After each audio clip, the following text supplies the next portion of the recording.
There's a guy who wants to talk to you. What's he listening? Serious? There's a lot of hubbub recently around the fact that the celestial configurations that the zodiac signs are based on aren't aligned anymore, and that people aren't the signs that they thought they were. Now, I think this is great because it exposes once again the bogus nature of astrology and horoscopes, and it also gives me a chance to address the primary argument I hear from supporters of astrology. But first I want to address something I've seen a number of times on comment threads about the zodiac change, and I think it shows a lack of understanding on people's part. I keep seeing people say, well, this doesn't affect me because I was born before the change. Well, no. The zodiac signs being out of alignment isn't something that just happened in the last few years. It's been happening continuously since the day they made this stuff up. Every day, hour, minute, second that goes by, the zodiac signs are creeping steadily out of alignment with their constellations. You may say, well, I'm still a Libra, so mine hasn't changed, but that in of itself is an admission of the bunkery of astrology, because apparently it's the name or the category of the sign that matters, not the position of the stars themselves. But on to the main argument I hear used by people who say that astrology is supported by science. They say, but Jerry, it's a fact that the moon affects water, right? Now, the human body is 70% water. It's essentially a bag of water. Doesn't it follow that the moon would affect the water in the human body and thus affect the person?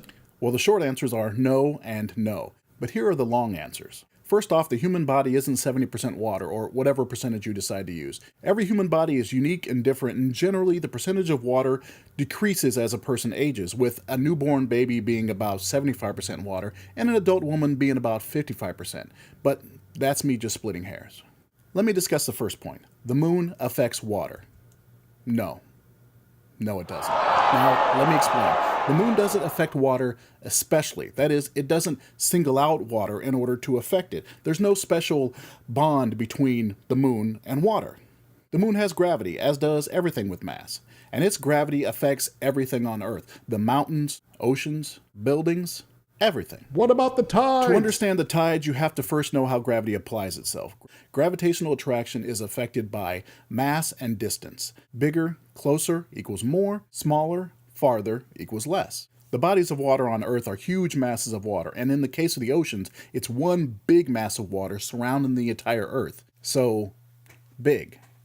Secondly, there's a significant difference between the distance from the moon water is on one side of the Earth compared to water on the other side of the Earth. About 3%. So the water on the near side of the Earth gets a significantly greater pull from the moon than the water on the far side. Now add to that the property of being a liquid and thus malleable, we get this bulging effect on the water, and voila, the tides. Remember, the moon is pulling the solid Earth the same way, but since it's rigid, it's not very perceptible. On contrast, the mass of a human body is very small, and we're talking the entire body because gravity affects everything. In addition, the distance between the extremes of the body is very small, 0.5 meter from front to back, 2 meters from top to bottom, a difference of less than 0.0002%. So, no tidal effect. And that's just the moon. The stars and the other planets are billions of times farther away.